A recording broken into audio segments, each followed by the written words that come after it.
do something bad to us, we are going to do things to you that have never been done before. We the people tell the government what to do. It doesn't tell us. We the people are the driver. The government is the car. And we decide where it should go and by what route to do. We the people are free. And I hope we have once again reminded people that man is not free unless government is limited.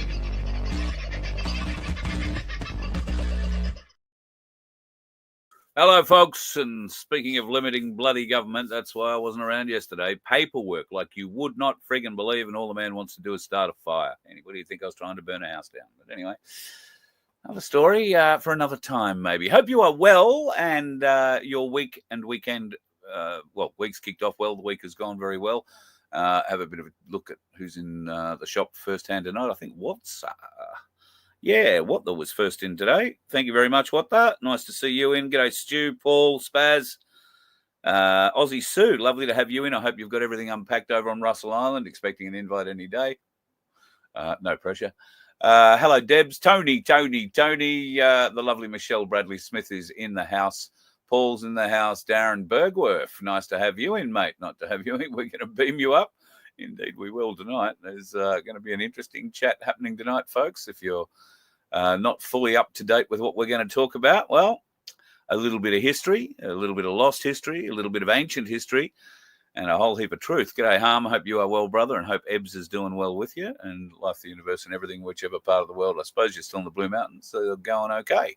I said g'day to Stu, g'day to Ian, hi DM, and I think I've just about caught up. The lovely Maria, Dusty.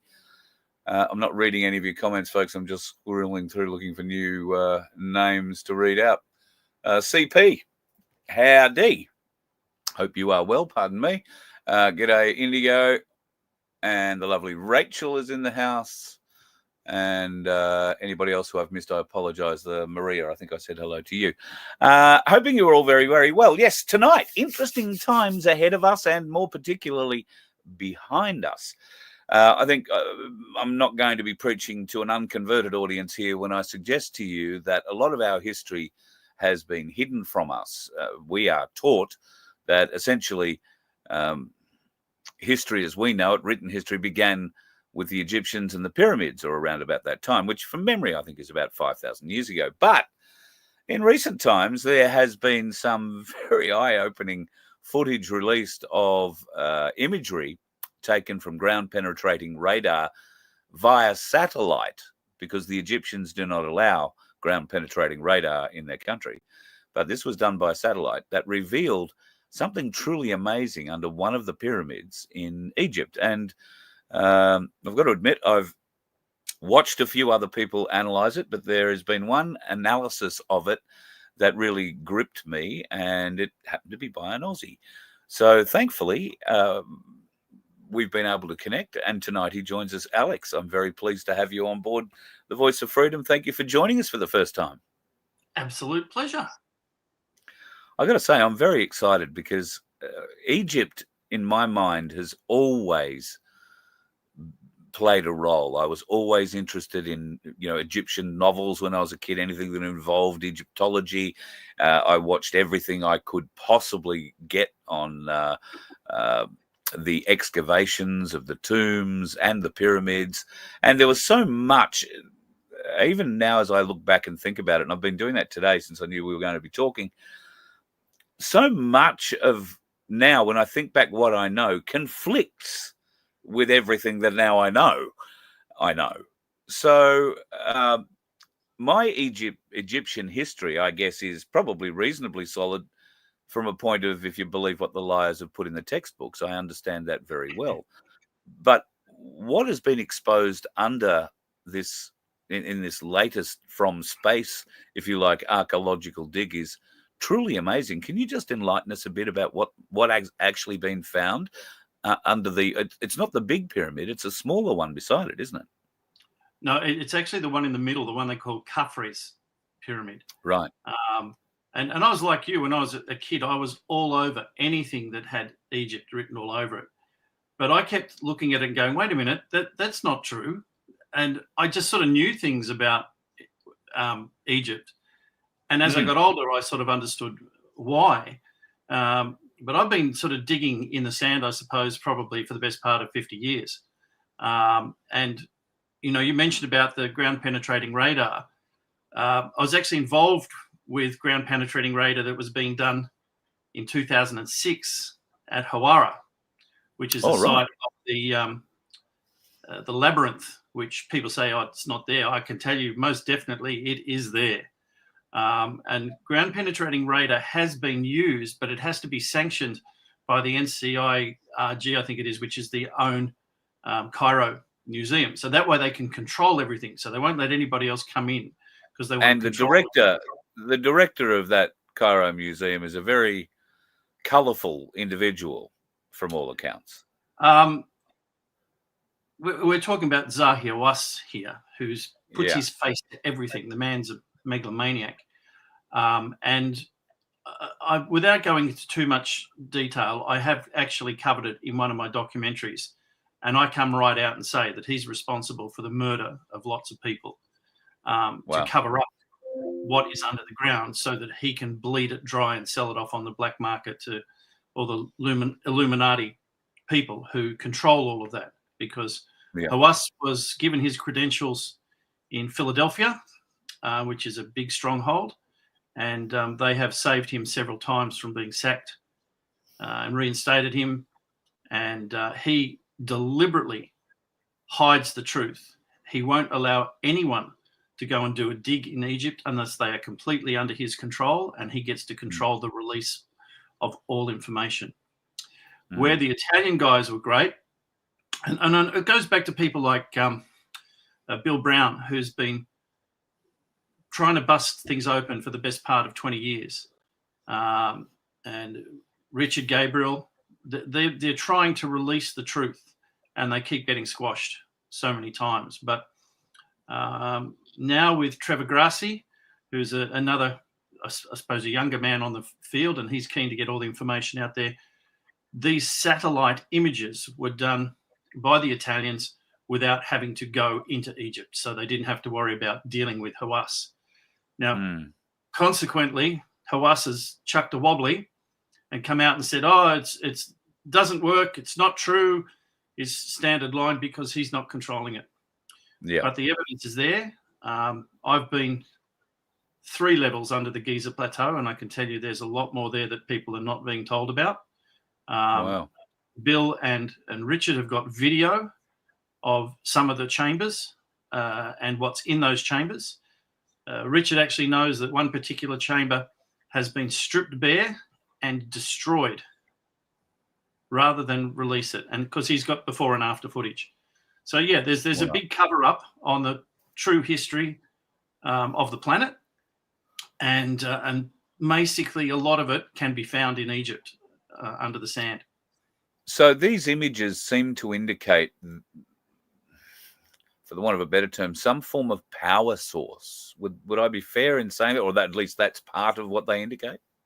Yeah. Once you really dig into it, you realize that these, well, they call them pyramids, but what we see is the repair work on the top. What's really of importance is the subterranean structures in most of the pyramids and the inner structures. Now, most of those are constructed of red granite, massive blocks of red granite, which we can't even cut to the extreme that they do that today, let alone move them hundreds and hundreds of miles. Yeah. So the internal structures indicate, and there's a great book by a guy called Christopher Dunn, who wrote a book called The Giza Power Plant, and he back-engineered it, and he realized that it was a power station. My own research tells me that the beings that created this were very, very congruently knowing about the frequency of hydrogen, and that these are all attuned to the harmonic series of hydrogen, because that is the most plentiful substance in the universe. In fact, I've been told it's the only substance in the universe, that everything else is a combination of hydrogens. So even helium is 2 hydrogens put together. Yeah. So, and they have different purposes. But all of these so-called tombs, and they've never found a body in any of these pyramids. Yeah. They were power stations using the vibrational frequency of hydrogen. So when you say these people came in and destroyed a number of these rooms, what were they destroying then? Because if you're creating hydrogen, all you really need is water, an electrode of some kind, and a bit of heat. Yeah, well, the damage was being done by Hawas's people. So Hawass was going in knowing that these rooms had objects in them, stealing the objects so that they could be sold to private people on the black market, and he gets lots of money. And then he destroys the evidence. So if they come out and they say, oh, look, we've just discovered a new tomb. Unfortunately, it's been robbed in the past. The reality, it was robbed 2 weeks ago, not 5,000 years ago. Have you been into rooms that have not been robbed, like the grave robber stories and the movies that have been made about it? Are there areas inside any of those pyramids that are untouched? Yeah, there are chambers inside those pyramids that they've not talked about. I actually wrote about them many years ago through my channeled information, remote information, and I would go into places and I would pick up the energies, or I'd stand on a piece of ground and go, what the hell's under here? And some of this stuff is right out in the open. And now it's being released and exposed to the world so that people can make their own decisions. I think everyone has a right to know the truth. What you do with that truth, that's up to you, but everyone has a right to at least know it. I've had a theory, and I am a very, very amateur Egyptologist. Can I just point that out to everybody? But what that raises an interesting question here, that sure, the gold tops and the marble sides on the pyramid, on the original pyramids, had something to do with it. I surmise that a lot of the gold that we've seen in our Egyptian relics, our sarcophagi and the necklaces, the very clothes they wore, all that sort of stuff dripped in gold. I have a theory that the gold tops out of the pyramids were repurposed and used for the kings and queens of the Egyptian history we've been told. Could that be a possibility? Oh, gee, that's a big question. The first thing is to realize that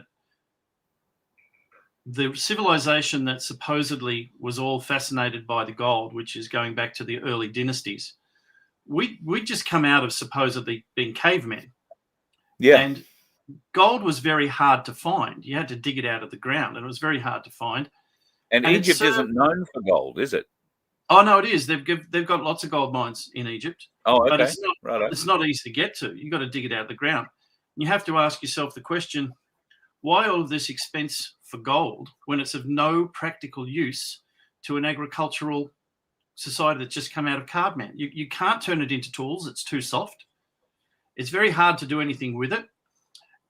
And when they analyze these, like, for instance, Tutankhamun's mask, etc., they found that they had a form of electroplating the gold that they can't understand now. They can't reproduce it. So that there was a certain technology. But the question is, what was the preoccupation with gold? Well, it goes back to the origins of the gods of the human race. And we have some great research done by Zecharia Sitchin, who talks about the second sun in our solar system. And some of your viewers may be aware of that. Others may not. The dark sun? Every single solar system in the universe has at least 2 suns in it, without exception. And ours is no different. It has a second sun. It's a brown dwarf. And there's a race of beings that inhabit one of the planets that surround that. And they come to Earth because Earth is rich in gold. And the great thing about gold is if you do a certain electrochemical process to it, it turns into a fine powder called monoatomic gold.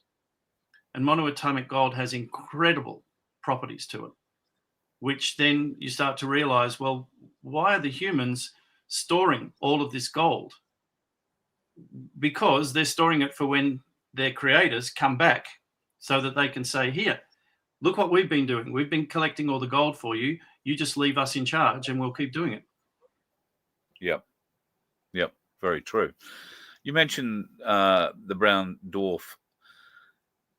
Are we referring to Nibiru? Yeah.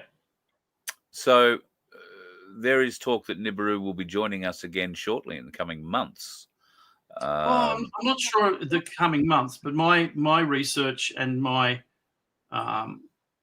information coming years says that it looked to the skies in September. So we might become aware of it in September. And interestingly enough, the media and internet seems to release all of these little snippets. Oh, we think we may have found a ninth planet. So they're preparing people for telling them that it's on the way. Yeah. Interestingly, I've got one of those magnificent P1000 cameras, and I've reached out to a friend of the show, Michael Offey's a great friend of the show, who happens to work at a camera house, and we're going to get a very deep filter for it so that I can actually zoom in on the sun and take some images of the sun. I'll be very interested to see what it looks like for a variety of different reasons, but it should be interesting. It was funny you should mention that, because every now and then these images pop up from NASA that have little planet-sized objects and spaceships in the corona siphoning off plasma and doing the whoops, suddenly it disappears. And there's nothing little about some of those ships. Oh. There's nothing little about them. When you see something that is blocking out a sizable chunk of the side of the sun, there's nothing little about some of those ships. And maybe, I'm not sure whether or not it's still up. There was a look, I want to say it was a telescope that was set up in Arizona or Nevada somewhere, and they'd set it up on a very high pedestal to get images of the sun at a certain period. And that worked. They got more than they bargained for, I'm led to believe, because in one of those images, they captured something like 74, shall we call them UAPs, or UIP, whatever they're called, referring them to that. 74. Glitches in the screen, don't you, Carl? They're glitches in the screen. Yeah, that's right. Yeah. Well, I was pleased that they released them, though. That was for me interesting. It was also interesting that thing burnt down a day later. Funny how things just seem to burn down or something happens to them, especially things that have lots of information stored in them. I mean, the classic one is Building 7, which all the things that it supposedly had into it that just got destroyed. Including, it wasn't just the 400 billion in gold that was in Building 7. Is that what you're suggesting?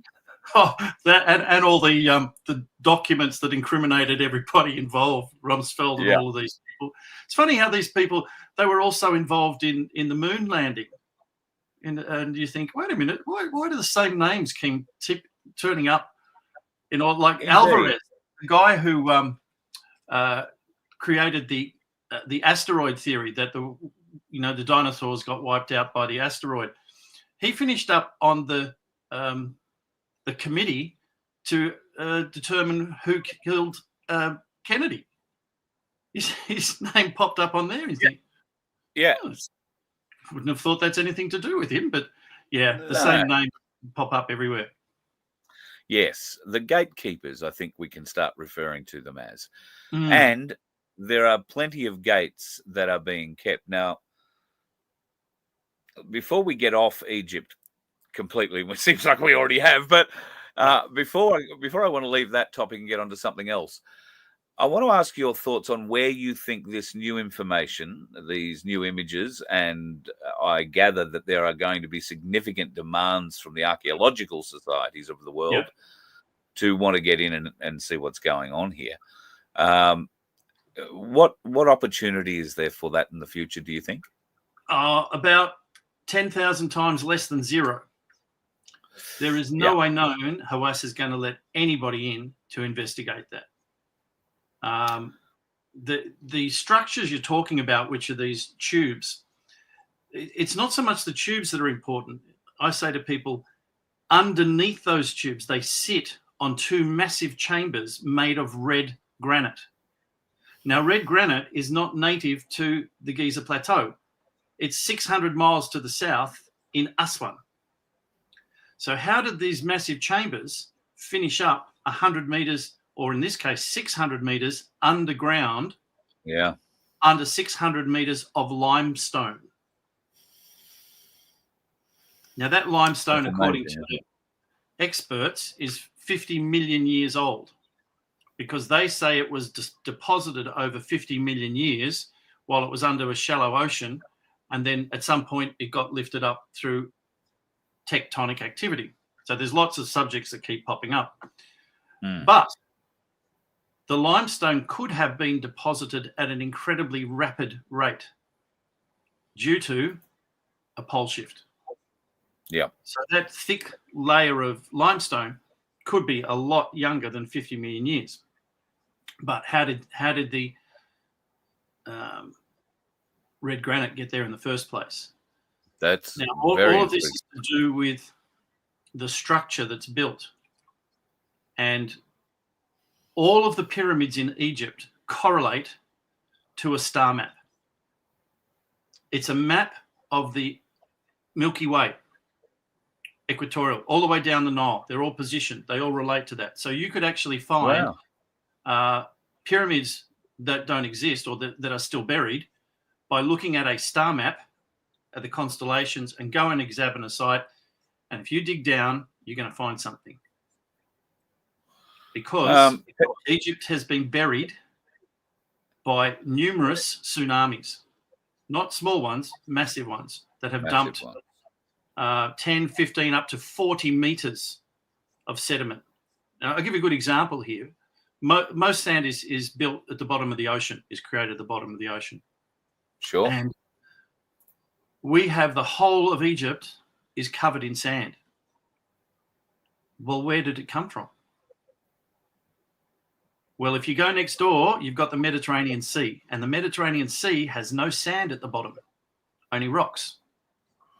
So in one of the pole shifts, all of that sand got dumped from the bottom of the Mediterranean Sea onto the civilizations of Egypt. So you can go anywhere in Egypt, and if you dig down 50, 60 meters, you're going to find ancient civilizations. I don't doubt that for one moment. You know, the history of the world. Which sort of leads me, it sort of leads me into what I was going to bring up next, and that is that Vladimir Putin, apparently, I haven't had time to check this, but apparently Putin has released the Tartarian history that Russia knows and has hidden since the 18th century. And he's released the entire Tartarian history, the reason why the Tartarians came to an end, and how Tartarian history was erased from global history in the 1800s. Now, I guess we're going to have some interlinking here, because the Tartarians were highly technical, highly advanced, and we do have evidence of that, as you've said, buried very deeply under the earth, and some of it is now coming to light in deserts. You know, I think there's something that's coming to light in the Sahara Desert, something that's been buried for millennia. Yeah, look, gee, I could take you to half a dozen places in Egypt, and I can point and say, look at that. Explain that. And you'd go, what? Why aren't we being told about that? I said, good question. Why aren't we? Because if you get told about that, it's going to trigger you into asking more questions. Well, but where did that come from? And well, if that's the case, then where did this come from? And then you start going down, uncovering that we're being lied to on so many bases. But part of my research tells me that we all know that the Ukraine issue is not just about that. It's about the cabal and all the stuff they're doing. But one of the aspects that there's a place in Crimea called the Forest of Sand. And it's a circular, it's a huge circular place where nothing grows. Right. And one of the reasons that nothing grows there is because there's a buried UFO under the ground there. And part of the reason that Putin went into Crimea was because he didn't want the Illuminati to get their hands on it. Because the Russians had apparently already dug out and recovered one from the northern part of Russia somewhere. There's Yes, I also have heard there's that. a UFO under the Giza Plateau. They didn't have time to get off before the pole shift hit, and it's been buried under there. Wow, okay.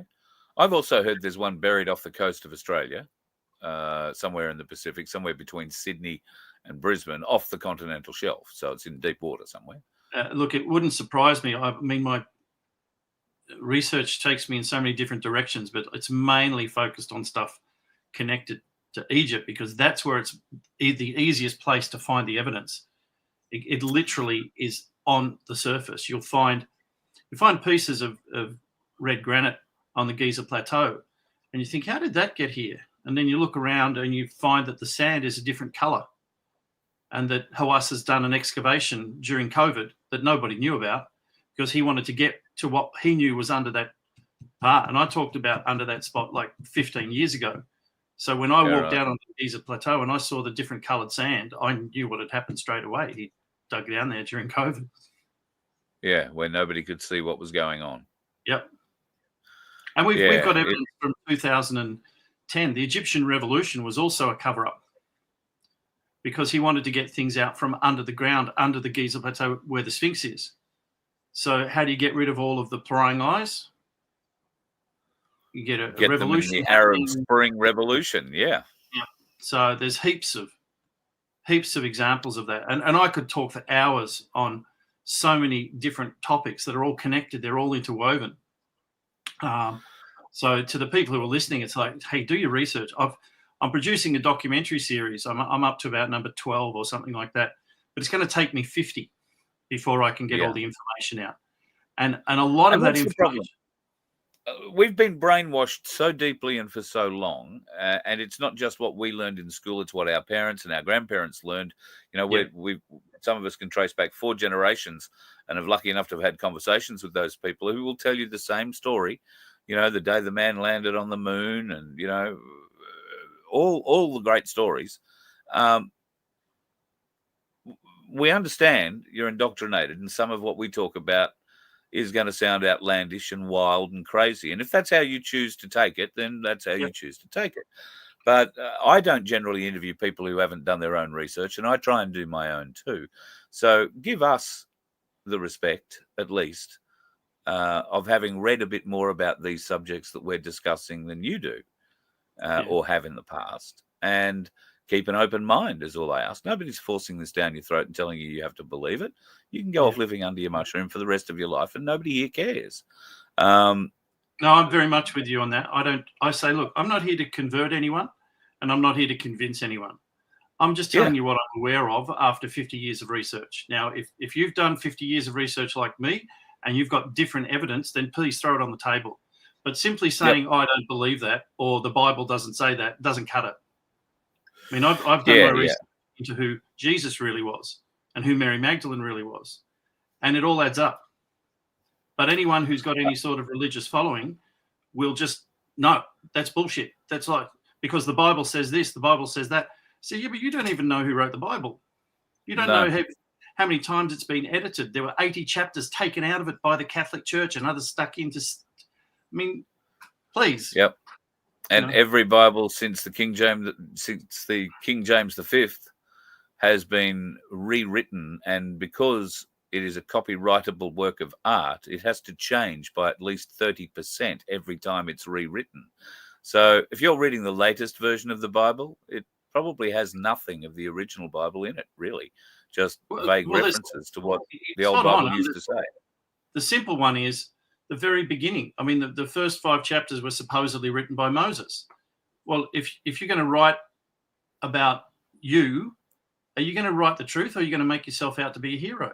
You're going to make yourself out to be a hero. And because I've gone into who Moses really was and what happened at the time he was supposedly around, which was a pole shift. There was a pole shift going on. Yep. I was saying before about the map of the stars. Everything in Egypt only makes sense when Egypt's in the southern hemisphere. Okay. It doesn't. It's all flipped upside down.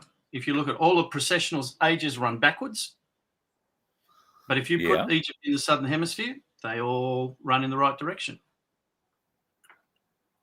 How interesting is that? Oh, it's once you get into it, once you find the truths, they all fit together perfectly. You go, oh, that makes sense. That makes sense. Bang, bang, bang. Oh my God. Of course, the ancient Egyptians, they talk Yeah. about the fact that man was made in the image of the gods, plural. Yeah. And then it just got changed by Moses. He tweaked it and changed it around to make it monotheistic. But the whole issue about what they tell you is 4 times the sun has risen where it once set. So they talk about 4 pole shifts where the sun went from rising in the east to rising in the west. Now, clearly, the planet didn't start spinning in the other direction because the physics of that is impossible. But what does make sense is that the planet turned upside down, but not the whole planet, just the crust. Yeah, just the crust. That's what slips. Yep. And that's what they're predicting again for us in the near future. What's your research saying about pole shifts? Because I've been reading a lot about it recently. Yeah. They happen on a regular basis. They will vary between, say, 5 degrees or 10 degrees or 15 degrees. And the reason for the variation is dependent on how close Nibiru is to Earth when the transition happens, because that depends on how much the crust has been displaced. There's a great book written by, it's a great book. What's his name? He was a professor at Berkeley, Richard Muller, and he came up with a book called Nemesis, the Death Star. And I read his book and I went, you've nailed it, mate. Yep, that's Nibiru coming through. But he said every 23 million years there was an extinction level event, so that the orbit must have been 23 million years. I said, yeah, but you didn't count into fact where the Earth was when it came through. Because once you start factoring, well, where is it in the tail of the comet? Where is it in the tail? How often? When you do the maths, it comes down to just under 4,000 years, which is exactly what Sitchin was talking about with Nibiru. So I wrote him a polite letter. This is back in the mid-'80s. The book just came out, and I wrote him a polite letter saying that he didn't factor in X, Y, and Z, and he wasn't very happy. He wrote a very nasty letter back to me. He said, basically, I'm a professor, you're a nobody, what would you know? I said, okay, fair enough. Yes, I've had a couple of professors treat me very similarly when we had a bit of a talk about the spicy dart that everybody seemed to think was absolutely imperative that we took for the last few years. They didn't like the fact that I said they missed the IQ test about all of that and couldn't quite explain it. Oh, I've got so many degrees and so many this. I said, and yet you missed the plainest thing, right on your face. So the smartest people amongst us are very smart in their certain area, but they very generally do not have. It's amazing because the smartest people were the ones who didn't take it. Well, yeah, and I don't know how it worked out with you amongst your friend group that didn't take it, but when I analysed the people in my friend group that didn't take it, we're all the people that sat up the back. We're all the people that got sort of steady B's or C's, and we're the ones that questioned everything at school. And we didn't get good grades because we questioned the teacher about what they were teaching us. At least that was certainly the case in mine. So, the smartest people are the ones that ask questions, not the ones who sit down and can remember everything that they're told. Well, I had lots of problems when I was at university because I questioned them when they'd say, "Oh, this was all of this structure was done by this writer," and I said, "Well, no, wait a minute. Maybe he just wrote it because that's what he felt was right. Why are you analysing it after the effect?" But that's what they do. Science notoriously tries to explain after the event, and the one thing I do love about science is it's always proving itself wrong. Yes, it is. But they're good. They're good. They're happy to prove themselves wrong, generally, except when it comes to climate change, obviously, because I think most of them have been paid by those with a great vast amount of money and a second agenda. I have to step in there because climate change is real. It's just not natural. It's being caused by intervention. because they're deliberately trying to change the environment. So yes, it's happening, but it's not nature that's doing it. I'm just wondering. Yes, I think this is fairly fitting. Blocking out the sun while simultaneously building solar panels from the farm has to be the most obvious sign that we're being fucked on a grand scale. and it makes perfect sense. Oh yeah, they want to put sulfur up to block the sun. Now, I'm no, great memory, but I do remember that when sulfur goes up into the air, you get acid rain. Mm-hmm. Yep. And yet they did try this in Europe some years ago. I know. Statues started melting. Stone statues stood for centuries, so we're told. Started melting. What does that tell us, Carl? It tells us that these handful of people have been cultivating stupidity through our population, through the way that they educate, the way they indoctrinate, through food, all of these things and injections. They're dumbing down the population so that they just comply. Yep. Thankfully, there are those of us who go, I ain't compliant. I'm going to make my own decisions. Thank you very much. And thankfully, it's because of people that we're still alive and kicking. Otherwise, we'd be in 1984. Are we reliant to save us from a 1984 type existence? Are we reliant on some benevolent form of alien intelligence? These gold-loving aliens inhabiting one of the planets of Nibiru, perhaps. Now you're going into a different area, which involves what the whole agenda is for this planet and dimensionally what's going on.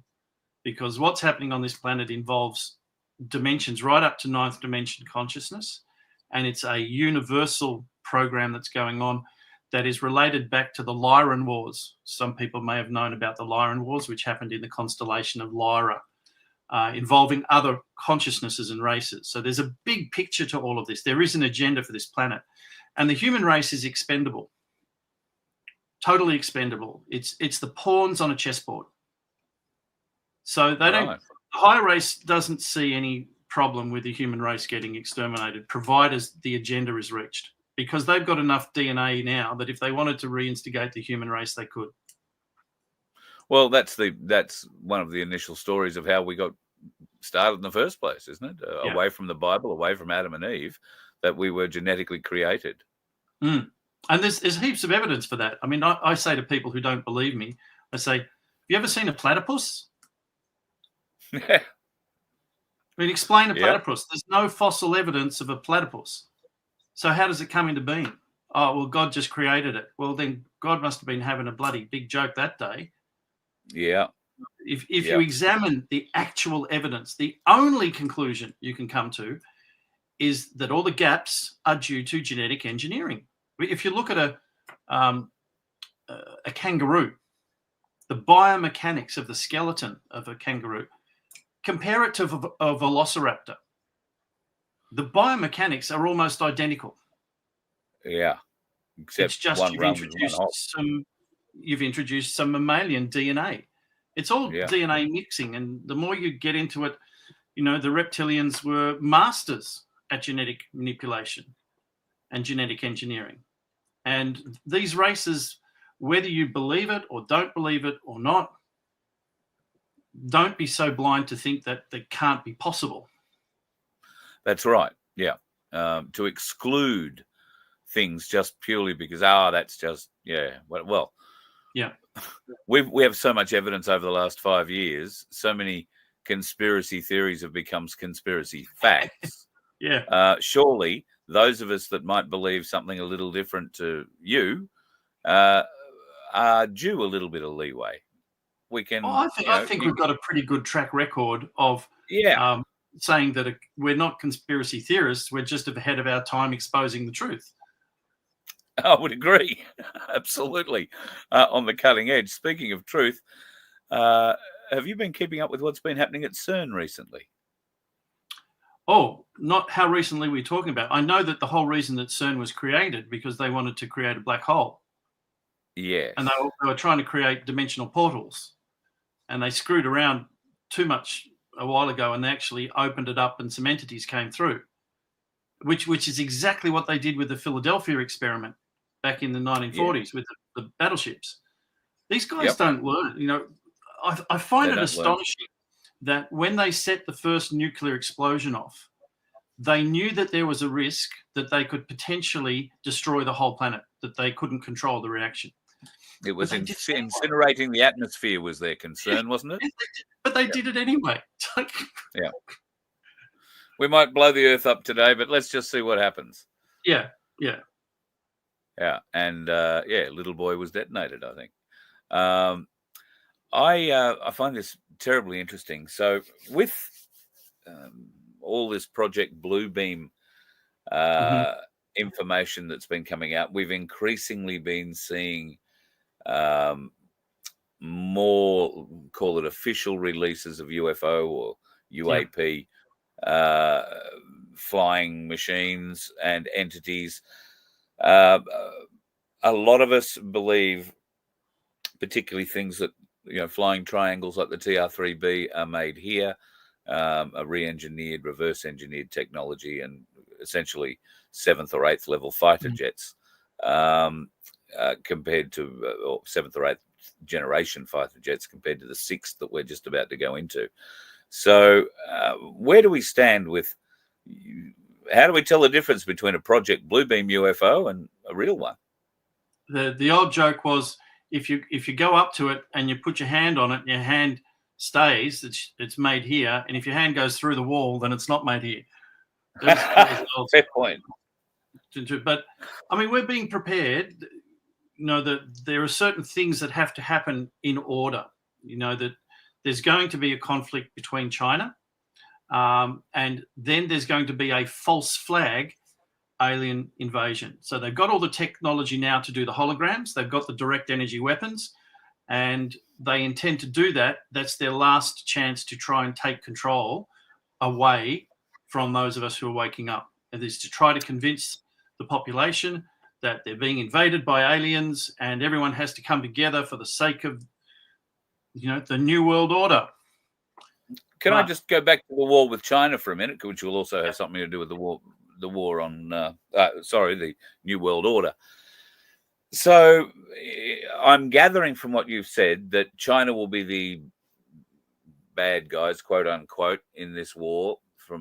Will that war be with the West? And if that is the case, China and Russia are very close at the moment. And you and I were discussing before the show actually started that we both believe Putin is doing the right thing for humanity, more so than just for Russia. Where does that leave us then if we both agreed that Putin is doing a good thing and now Putin and Xi are great mates? Yeah, it's if China is to be the world war. Understanding the bigger picture, it's like a movie. Somebody has to play the bad guys. Somebody has to play the good guys. So there is a scenario that needs to be played out, and Putin is certainly playing his role in it, and China is certainly playing their role in it. But if you've got the West as a whole, which is NATO and UN and all these cabal-controlled organizations, if they're saying something's bad, it's probably the opposite because everything's flipped around. Now, in my book, I talk about the fact that the higher galactic entities all operate at communistic level, but not the communism the way it exists on the planet, but in its purest state.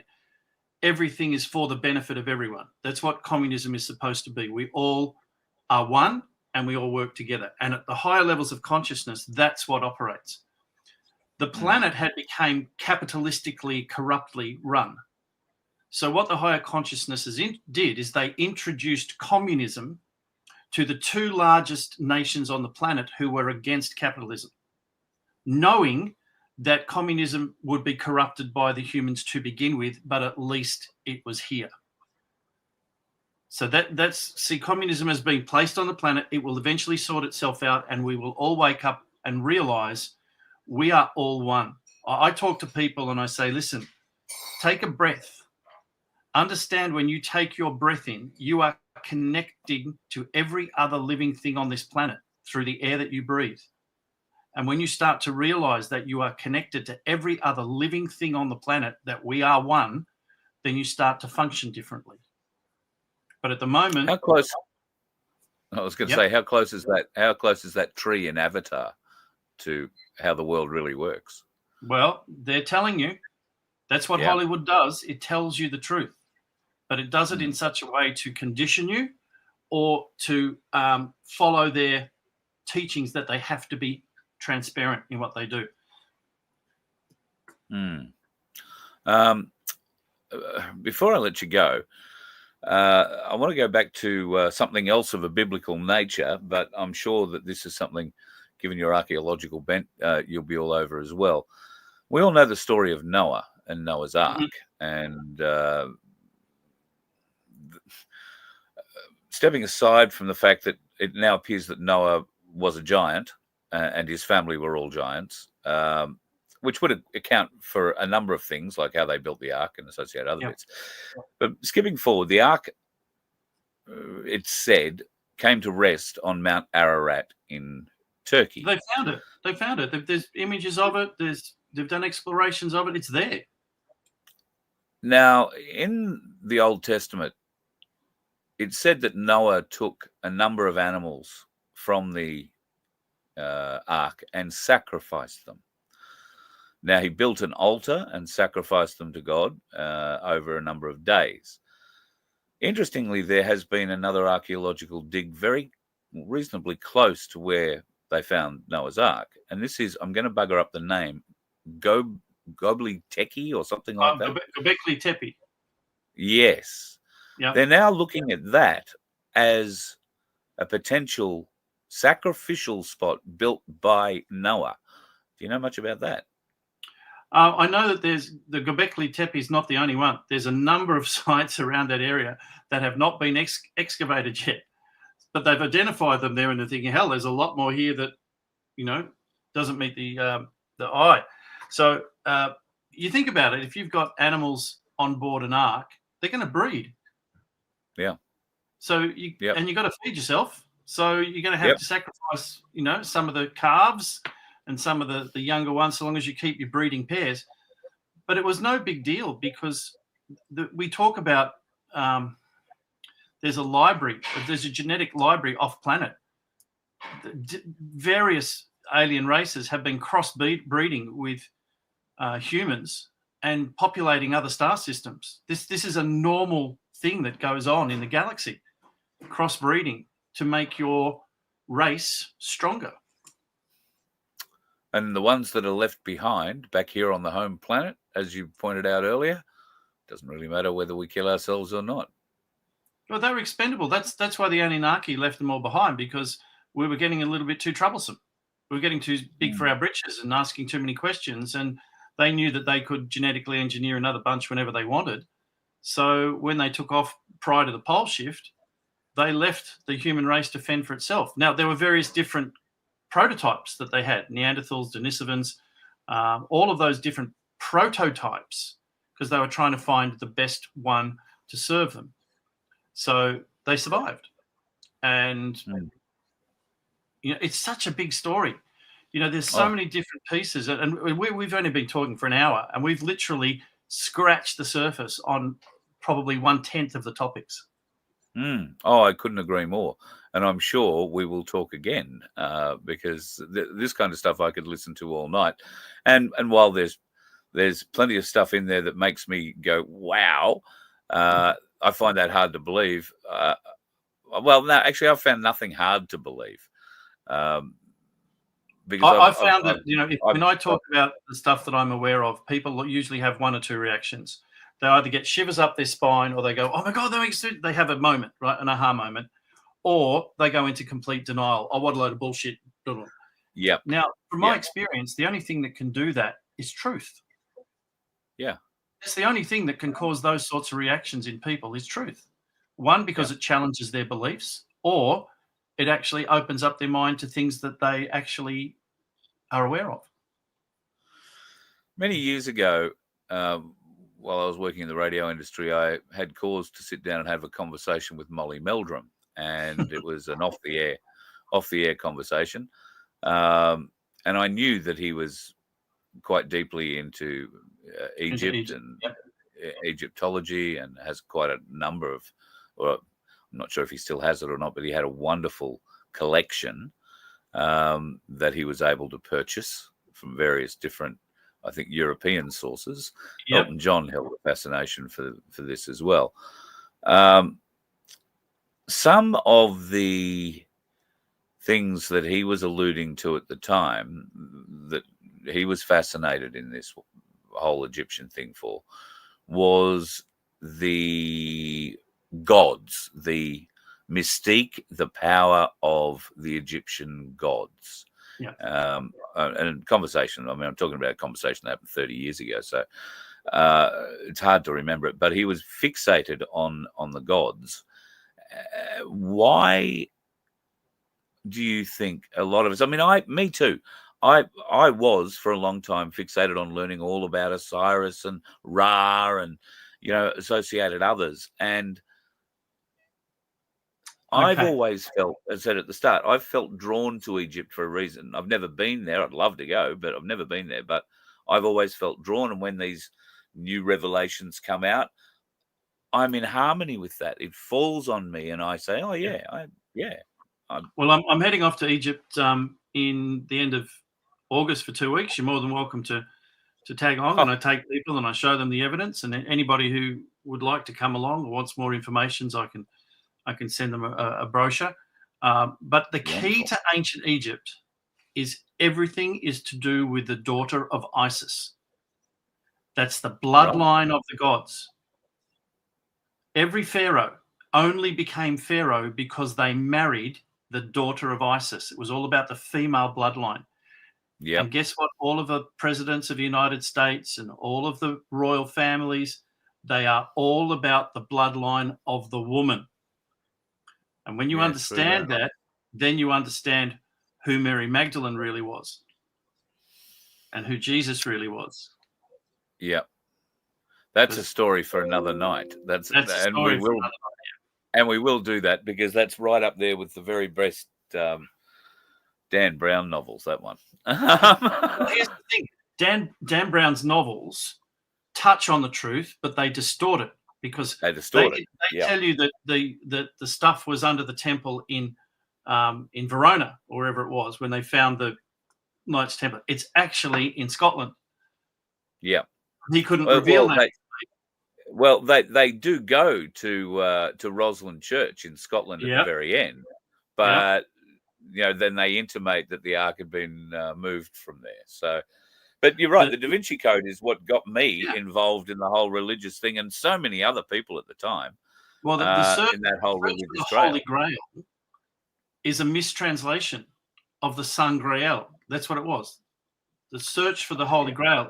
It's not about the Sun Grail, Holy Grail. It's about the Sung Grail, the royal blood. It was the search for the royal bloodline of the gods. That's what the search for the Holy Grail was. Mate, very interesting. And Percival found it. He found her in Egypt. He married her under and all of the stuff to do with King Henry VIII and King Arthur. It's all to do with the royal bloodline through the women. It's all about power. So Guinevere is the continuation of the bloodline. No, with Arthur. No. It was actually his half sister to Igraine. Igraine was the mother of Morgana. Yes, I was going to say that puts us right on the other side, doesn't it? Yep, and then because once you start to know the pieces, you see the thing differently. All of the talk about Excalibur, right? Here's this 15-year-old kid who draws a sword from the stone, and that makes him the king. It's a metaphor. It's about Arthur becoming old enough to procreate. It's about him whipping himself out and he can father children. It's a phallic symbol. That's what it represents. We're going to have a whole, I can see 2 shows at least coming in the future. We're going to talk about Camelot, because I love the whole King Arthur story, the story of Excalibur, and particularly the story of Merlin. Merlin, who was a Celtic druid. Yes. Where did he get that information? He got it from Ireland, which was to do with Mary Magdalene making her journey to Ireland. And also to Scota. And why to Ireland? Because Ireland was the only land that was not under the Roman Empire. Right. Well. So, once, it's like a jigsaw puzzle. Yeah, once you get the big picture, it's a lot easier to put the pieces into place, and they fit perfectly. I'm looking forward to the next time we sit down. It's going to be a very interesting chat indeed. And you are coming up to Queensland in the not too distant future, so maybe we can do that. We'll talk before then, but maybe we can do one of those chats at least in person over a meal maybe next time. Oh, I'd really enjoy that. Yeah, me too. Thank you, Alex, for coming on. A wealth of information. Do you have any advice for people who are going to be terribly worried now that Nibiru's coming, the Earth crust is going to do either a 5 to 25 degree shift? India is going to be the North Pole. Perth is going to be frozen, and Tasmania is going to be warm, and Perth will be frozen. I've been shown the direction of the shift. That the pivot point is the most stable land masses. That's why Egypt has survived so many times, because it's the most stable. And what it does is the crust pivots on the core. So if you're at the pivot point, you're going to be fine. If you're at the 90-degree angle, what's going to happen is it's going to go to the north. All of the water that's to the north of Australia will come rushing towards you from the north. Yeah. Okay. If you're up in the mountains will divert it. If you're down by the coast, keep yourself flexible, because you're going to have to kiss your ass goodbye. Get your floaties. Yeah. So listen to your intuition. Don't fear it. That's, these things are natural parts of it. When you get into your higher consciousness, you understand that this is meant to be happening. So if you get the impulse that says it's time to move up into the mountains, listen to it. Go with your intuition. Don't go into fear. Absolutely. Go with your intuition. Yeah. A lot of what we've spoken about over the years here on the show is learning to listen to yourself, listen to that voice, listen to that intuition. For the longest time, I never did, and I know many others don't.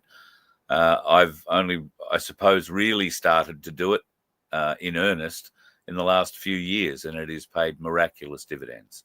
Yeah. So, and the more you do it, the more you don't have to think about doing it. It comes naturally. Absolutely. So, yeah, keep it up.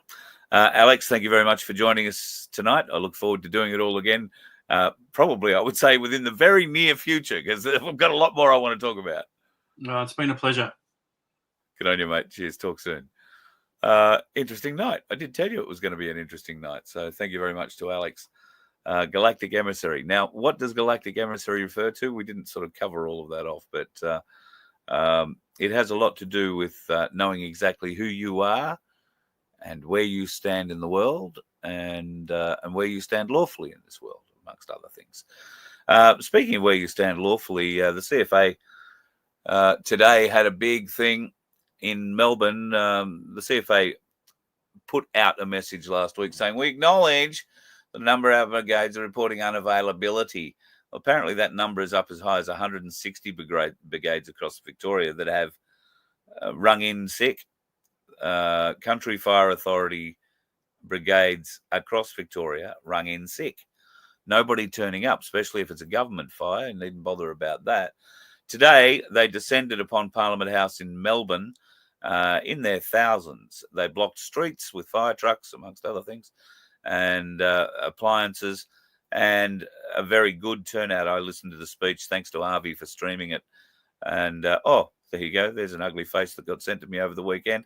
I don't know if he's in the chat tonight, but that's one of you. I won't tell you which one, but that's one of you. A pretty great crowd. No, wrong. That's him again. Pretty great crowd turned up. A few thousand people. By the look at quite a few thousand people. If you listen to the ABC, there was probably only a couple of hundred there. The speeches I thought were very well thought out, and there were a couple of politicians who came out to try and get a cheap vote. But 'Tis what it is, 'tis what it is, 'tis what it is. I did mention to you last week, too, that we were going to be launching, when I say we, an Australian company, was going to be launching its first rocket. And we were all very excited. I think it was last Thursday was the launch date for it. It was due to take off between 7:30 in the morning and 5:30 in the afternoon. But they had a bit of a mishap, which is a tad unfortunate. Somebody apparently popped a cone. And when I say that, the cone on the top of the thing popped. So that happened while or just before they were attempting to fuel the rocket. If they had fueled the rocket and it popped, it would have been a very nasty thing. They would have had to defuel the rocket, and that's a very costly and dangerous process. So it popped a cone, and therefore no launch possible. That I figure that gives them every opportunity to reach out and contact me if they find it too hard to live stream the event. I'd love to go up to Bowen and live stream it for them. We can do that very happily and very easily, and at very little cost to them, because God knows they probably broke after building that. Oh no, it's all right. The government paid for a part of that. We own a share of that, right? Looking forward to it. What else do I wanted to show you? Oh, this is an interesting letter that's turned up to Albert Bourla, who is the chairman and chief executive officer of Pfizer. They are being asked a lot of very, very interesting questions, and whether or not they supply the answers to them, I think, will be probably the biggest question of all. I just want to try and bring up the document. I'm sure I've got it here somewhere to show you. I did have it here somewhere to show you, and that seems to have disappeared. Bugger.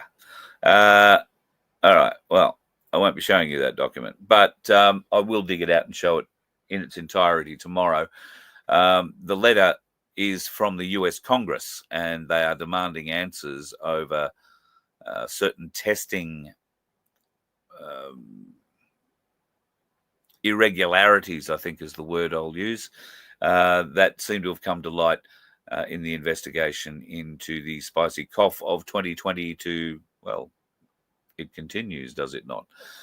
I also wanted to show a new friend. Can you believe it? A bloody kookaburra. I've never had a kookaburra in my hands before, ever in my life. And I came across that little fella, pardon me, on the road. He'd been hit, and he was just sitting in the middle of the road, wasn't doing very much. So got him from the middle of the road and brought him home, put him in a towel for a little while, wrapped him up, kept him warm. Was just about to go and figure out what to feed him, see if he wanted to eat anything. And I saw him move a bit in the towel. So I went outside with him in the towel and sat down and opened the towel up. He was sitting there in my hands. He turned around, nuzzled my beard a bit, gave it a bit of a peck, turned around and flew away. After about 2 hours sitting here with me in the bus. He was a bit concussed. I think that was the biggest issue, but his wings and everything were fine. So, yeah, good result for that one at least, eh? For all you naysayers. All right, folks, going to love you and leave you for tonight. I hope you've had a very good sort of a Tuesday, Wednesday. I do have something planned for tomorrow night. It's an if, but, or what maybe if it comes off here. I'm hopeful that we will have another guest on for a bit of a chat, but I'm waiting for confirmation. Otherwise, I'll be here to tell you how my day went mulching wood. It's going to be very exciting. At least I won't be one of those dickheads on the road tomorrow. You let one ant stand up to us, then they all might stand up. Those puny little ants outnumber us 100 to 1. And if they ever figure that out, there goes our way of life. It's not about food. It's about keeping those ants in line. That's why we're going back. Does anybody else want to stay? Let's rock!